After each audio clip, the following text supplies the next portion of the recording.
여러분 안녕하십니까? 저희 KBC 광주방송은 6일 지방선거를 앞두고 광역단체장 출마 예정자들을 만나 정계를 들어보는 시간을 갖고 있습니다. 오늘은 국민의힘에 입당해서 전남지사를 출마를 공식 선언한 이정현 전 새누리당 대표를 모셨습니다. 대표님 안녕하십니까? 네, 안녕하십니까? 네, 굉장히 오랜만인데요. 네네. 그동안 어떻게 지내셨나요? 지난 5년이 참 저한테는 긴 시간이었는데요. 일단 자기 성찰의 시간도 가졌고 또 숙고의 시간도 많이 가졌습니다. 여러 가지로 힘들고 어려웠지만 어쨌든 새로운 정치 또 이정현의 정치에 대한 많은 시뮬레이션도 해보고 또 공부도 하고 하는 그런 시간들을 가졌습니다. 네. 지난 5년간의 성찰이 아마 이번에 도지사 출마로 아마 결과물로 나타나지 않았냐 싶은데요. 출마의 변 말씀해 주신다면 어떻습니까? 네, 우리 전남, 제가 너무도 사랑하는 전남을 변화시켜보고 싶습니다. 물론 지금도 많이 변화됐고 많이 성장을 했습니다만은 사실 지난 27년간은 민주당의 시간이었습니다. 잘했다 잘못했다를 떠나서 27년간 한 그 조직이 계속 지역을 이끌었다고 하는 것은 뭔가의 현상 유지에 그칠 수도 있었습니다. 아주 대변화의 변곡점이 필요했고 저는 이 전남 발전의 대변화를 한번 가져오고 싶은 심정에서 이번에 전남도지사에 출사표를 냈습니다. 이제 지사 출마를 두고 주변의 반응도 좀 궁금하고요. 당 지도부와 또 경험했는지 이 여부도 좀 궁금합니다. 뭐 다 짐작은 하고 계시겠지만 국민의힘으로 전남도지사 출마한다. 그러면 아마 10의 8할은 이정현이 당선되면 해가 서쪽에서 뜨지 않을까라고 하는 사람이 태반입니다. 그런데 공교롭게도 저 이정현은 그동안에 해가 서쪽에서 뜨는 일을 참 많이 했습니다. 광주에서 3번 출마를 했는데 가장 낮게 나올 때가 720표, 1.03%를 얻은 적도 있었지만 그러나 마지막으로 39.7%를 얻고도 떨어진 적이 있습니다. 광주에서 국민의힘 전신정당으로 40% 가까이 득표를 한 것은 그건 해가 서쪽에서 뜬 겁니다. 그리고 저는 순천과 곡성에서 2번 출마를 해서 또 2번 다 당선되는 해가 서쪽에서 뜨는 일을 했거든요.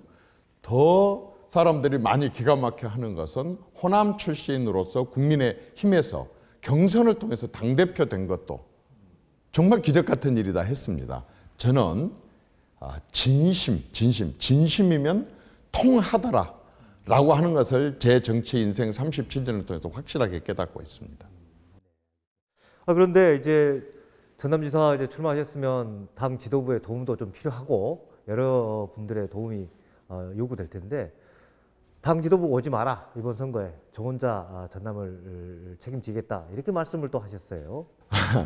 기사로 이제 지도부 오지 마라 이렇게 하니까 내가 마치 엄청나게 거절한 것 같았는데 사실은 의도는 그게 아닙니다. 그동안의 전남의 정치는 지난 27년간 지방자치를 하는 동안에 5명의 도지사가 9번 9대째 지금 도지사를 하고 있습니다.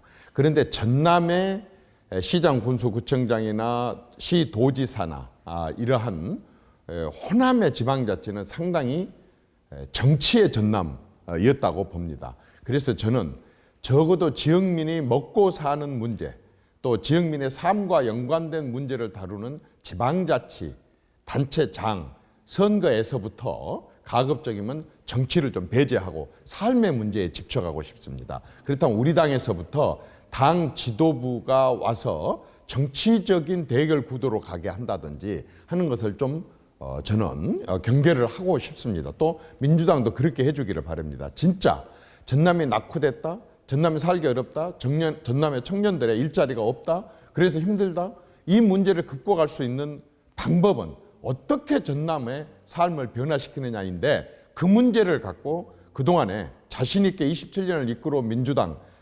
후보와 이 삶의 문제를 가지고 대결을 하고 싶고 중앙당, 그 당이나 우리 당이나 중앙당의 개입을 배제를 시킨 진짜 전남의 일자리 문제를 갖고 한번 제대로 토론을 해보고 싶은 심정에서 저부터 먼저 중앙당 지원을 받지 않고 한번 제대로 해보겠다 이런 생각을 갖고 있습니다. 네.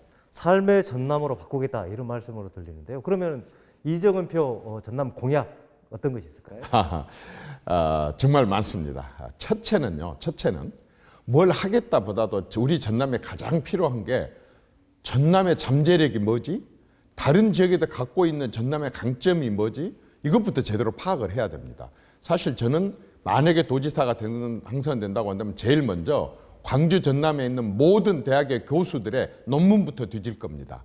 그래서 그분들이 전공하고 있는 전문적인 그러한 내용들이 광주 전남 발전에 어떤 도움을 줄 수 있겠는가 그래서 교수들의 도움을 청하겠습니다. 그 다음에 광주 전남 출신의 고위 공직자들을 지냈었던 각 부처의 장차관, 차관보급 이상의 전직 전남 출신의 이 말하자면 전문가들을 모아서 최대 빅 자문단을 구성해가지고 먼저 진단부터 하겠어요. 어떤 장점이 있고 어떤 잠재력이 있고 어떻게 지금 정부가 추진하려고 하는 정책이 뭔데 이걸 전남으로 어떻게 가져오지? 이것부터 하고 싶습니다. 두 번째는 어쨌든 발전을 하려고 한다 그런다면은 기반이 있어야 됩니다. 여건이 갖춰져야 되거든요. 우리 전남에 지금 교통이 굉장히 발달한 것 같지만 그러지 않은 부분이 많습니다. 이를테면은 익산에서 전주 거쳐서 남원 거쳐서 순천 거쳐서 여수로 가는 이건 KTX가 아닙니다. 지금 광주에서 목포 가는 이 부분도 KTX가 공사 중에 있지만은 무안까지 들려서 가는 이 공사도 빨리 끝내야 됩니다. 그것뿐만이 아닙니다. 우리가 서해남해안 개발 얘기를 하고 그 관광을 얘기를 하면서도 사실은 앞에서부터 앞에도에서부터 화원까지 또 우리 여수 같은 경우는 여수의 화태에서부터 백야까지 이 77호선 여기 또 빨리 서남해안선이 이렇게 정비가 돼야 됩니다. 당연히 말하자면 공항 이전을 포함해서 기초적인 SOC 한 10가지 정도가 가급적이면 빨리 완성이 돼야 됩니다. 그리고 저는 거기다 보태서 이제 진짜 하고 싶은 게 있습니다.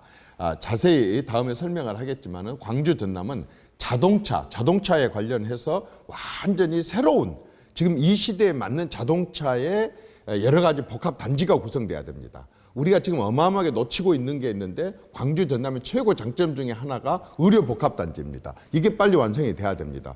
또한 사실 남해안만 갖고 있는 아주 독특한 4,900km의 리아스식 해안이라든가 2,600개의 섬이라든가 그다음에 천년 고차들이 가득 차 있고 밀물과 썰물이 있고 갯벌이 있는 정말 중국 땅에서는 전혀 볼 수 없는 이 서남해안의 바다 이 부분을 이용한 관광을 하기 위해서는 거기 관광 인프라가 또 엄청나게 구축이 돼야 됩니다. 제일 중요한 거 우리 농도라고 얘기를 하잖아요. 농산물, 수산물, 축산물 임업까지 우리 전라남도에서는 그 부분이 주인 것 같아 보이는데 사실상 전방 후방 사업이 전혀 되고 있지 않습니다. 예를 들자면 농사는 우리가 지면서도 농기구는 전부 다른 데서 만들어 갖고 사옵니다. 농약도 마찬가지고 비료도 마찬가지고 그리고 이제 비료는 우리 쪽에서 생각이 되기는 합니다만은 비료도 마찬가지고 농산물 가공도 마찬가지고 이런 부분들에 있어서의 복합단지 구성이 절대 필요합니다. 저는 그런 7가지의 말하자면은 앞으로 지금부터 발전할 수 있는 이 시대의 변화에 맞는 그러한 7가지의 복합단지 산업 복합단지를 구성을 하려고 합니다. 네. 이런 공약이 결국에는 일자리 문제와 좀 연결이 되거든요. 전체가 일자리입니다. 네네네. 특히 저 후보님께서 이렇게 중요하게 보신 건 청년 일자리 문제인데요. 네네. 이게 왜 중요하고 어떤 대안이 있는지요? 우선은요, 청년들이 떠나버리면요, 이 전라남도는 텅텅 비게 됩니다. 정말로 청년들이 떠나버리게 되면 전남의 미래는 없습니다. 청년들이 일자리를 구하고 그래서 청년들이 여기서 가정을 꾸리고 그리고 청년들이 이쪽에서 행복하게 살아가기 위한 정주 여건을 마련해 줘야 됩니다. 문화시설도 있어야 되고 쇼핑시설도 있어야 하고 의료시설도 있어야 되고 특히 자식들을 잘 키우고 싶어하는 욕망 때문에 교육시설도 제대로 갖추는 이런 정주 여건을 갖추는 게 최우선입니다. 그래서 이곳에서 졸업한 사람들이 이곳에서 대부분 취업하고 이곳에서 스타트업 말하자면 이곳에서 자영업이라든가 아니면 창업을 할 수 있도록 최대한도로 청년들한테 밀어줘야 되는데 아까 그러한 7가지 복합 산업 시설에 대한 말하자면 청년들의 그쪽에서의 취직은 말할 것도 없고 청년들에게 또 굉장히 서비스 산업 쪽으로 굉장히 많이 좀 이렇게 발전을 시켜야 돼. 케어 산업, 돌보는 케어 산업 쪽으로도 해야 됩니다. 그런데 우리 지금 광주 전남의 가장 큰 문제가 뭐냐? 나주에 지금 이번에 그 한전대학교를 유치를 한다. 또 지금 과기원이라고 있고 지스트가 있고 전남대학교를 포함한 많은 대학교가 있습니다. 이 우수한 인력들이 학교를 졸업하고 1%, 2%도 이 지역에 남지 않습니다. 우리는 교육만 시켜갖고 전부 취직할 데가 없으니까 외지로 나가버리게 되거든요. 이 사람들이 여기다 머물 수 있는 직장이 유치돼야만 되고 그 직장을 유치하고 이 사람들이 머물기 위해서는 정주 여건까지도 함께 챙기는 복합적인 그런 노력이 필요하다고 봅니다. 또 한 가지 우리 지역의 당면한 문제가 지역 소멸의 문제입니다. 말씀하셨듯이 청년들은 지역을 떠나고 출산율은 계속 낮아지고 그러면서 지역의 활기가 지금 굉장히 낮아지고 있거든요. 그 부분에 대한 고민도 좀 필요할 것 같은데요. 어떻습니까? 역시 직장입니다. 역시 직장입니다. 그리고 일자리입니다. 제가 분명히 얘기합니다. 전남에 많은 문제가 있다고 사람들이 얘기를 하는데 전남의 일자리는 전남의 만병통치약입니다. 저는 일자리가 만병통치약이라고 생각합니다. 방금 저출산 문제를 해결할 수도 있고 청년이 머무르고 청년이 살아가는 자리도 되고 활력 넘치는 그런 전남이 될 수도 있게 하는 것. 말하자면 삶의 전남이 되는 것. 정치의 전남 말고 삶의 전남이 되게 할 수 있는 유일한 방법은 일자리입니다. 그리고 이 일자리는 기업인들이 만들고 기업인들이 일자리를 전남에 와서 만들게 하기 위해서는 여건을 마련해 준다는 거죠. 저는 그것을 위한 보관도 가지고 있습니다. 이를테면 광주 인근에 한평, 영광, 나주, 담양, 장성, 곡성, 화순에 이르기까지 광주 인근에 저는 적어도 2천만 평 정도의 그게 그 절대 농지가 됐든 또는 밭이 됐든 아니면은 야산이 됐든 그린벨트가 됐든 적어도 2천만 평 정도의 여러 가지 상업, 공업 그리고 정주 여건이 마련될 수 있는 그러한 부지가 확보돼야 된다고 생각합니다. 그리고 여기다 마음대로 대기업들이 와서 그림을 그릴 수 있도록 해야 된다고 봅니다. 뿐만 아니고 지금 염해 바닷가에 염해 지역에 이것도 못하고 저것도 못하고 놀아나는 땅이 한 430만 평 정도가 놀려져 있습니다. 지금 다 땅이 없어서 야단인데 대기업들이 한꺼번에 기업 도시를 만들고 싶은데 우리는 그런 여건들을 제대로 마련해 주지 못하다 보니까 실제로 대기업들이 들어오는 걸 망설이거든요. 사실 서울 인근에서 인재들이 많은 서울 인근에서 다 사업을 하고 싶어 할 겁니다. 그러나 이러한 어떤 공장 부지라든가 세금 혜택이라든가 아니면 노조 문제에 있어서의 주민들의 합의라든가 이런 것들이 제대로 이루어진다고 한다면 못 올 리가 없습니다. 외국으로도 나가는데 우리 국내에서 뭐가 멀다고 못 오겠습니까? 저는 충분히 전남도 끌어올 수 있다고 생각하고 이제는 전남의 도정은 전남의 도청과 전남의 도지사와 전남의 도정은 정치가 아니라 바로 이렇게 먹고 사는 삶의 문제에 모두가 매달릴 때 비로소 저는 미래가 있다고 생각합니다. 지금까지는 이제 공약에 대해서 여쭤봤으니까요. 이제 선거를 좀 여쭤보겠습니다. 그 며칠 전에 이제 통화를 하면서 그때 말씀하셨던 게 정치 경쟁의 장이 좀 열려야 된다 우리 지역에서도 이렇게 말씀하시는데 이 의미가 어떤 건가요? 당연히 경쟁의 장이 열려야 되죠. 같은 콩나물 장사도 3명, 4명이 앉아 있으면요. 한 주먹 더 준 대로 가게 돼 있습니다. 왜 한 주먹을 더 줍니까? 더 많이 팔라고 하는 거 아니겠습니까? 경쟁이 있어야 됩니다. 근데 광주 전남에서는 지난 한 35년 동안 사실은 모든 선거에 있어서 경쟁은 없었던 게 사실 아닙니까? 거의 전체가 다 민주당의 시간이었었고 나머지는 아예 경쟁이 없었습니다. 근데 그것은 유권자 탓이 아닙니다. 사실은 국민의 힘의 탓이었었습니다. 제대로 된 후보를 내세우지 않았었고 제대로 된 후보가 나서지 않으니까 당연히 정책 경쟁의 장이 펼치지 않고 정책 경쟁의 장이 펼치지 않으니까 흥미가 없고 그래서 선거가 항상 흥미가 없게 되고 쉽게 당선된 사람들은 그저 공천 따는 데가 더 중심이지 유권자의 마음을 얻는 것은 별로 신경 쓰지 않았거든요. 저는 이번에 출마를 해서 하나부터 열까지를 정책으로 계속 시비를 걸 겁니다. 그리고 문제 제기를 할 겁니다. 그래서 상대방의 정책에 대해서 칭찬도 하고 내가 도지사면 그거 다 받아들이겠다. 다만 내가 제기한 문제에 대해서 그동안 왜 하지 못했는가. 앞으로 이렇게 한번 해보자 라고 하는 식으로 해서 사안 하나하나를 갖고 제대로 저는 정책을 좀 대결을 펼치고 싶습니다. 이번에 제대로 한번 경쟁을 해보겠다 이렇게 말씀하셨는데요. 궁금한 게 또 지지율이 어느 정도나 나올까 하는 부분도 좀 궁금하거든요. 어떻게 좀 예상을 하신 건가요? 제 욕심이야. 좀 많이 지지해서 지지율이 높았으면 좋겠습니다. 그런데 제가 순천에서 당선될 때도 제가 처음 내놓을 때 5.6%였습니다. 5.6%. 5.6% 시작해갖고 당선이 됐거든요. 초반에는 제가 지지율이 좀 낮을 겁니다. 그런데 전남 사람들은 똑똑합니다. 판단할 줄 압니다. 특히 요즘에는 카톡이라든가 카톡방이라든가 또 방송이라든가 유튜브를 통해서 굉장히 많은 사람들이 정보를 접하기 때문에 누가 얘기를 해주지 않는다 하더라도 자기 스스로 다 판단을 합니다. 그런데 야, 이정현이 되면 우선 한번 생각해보자.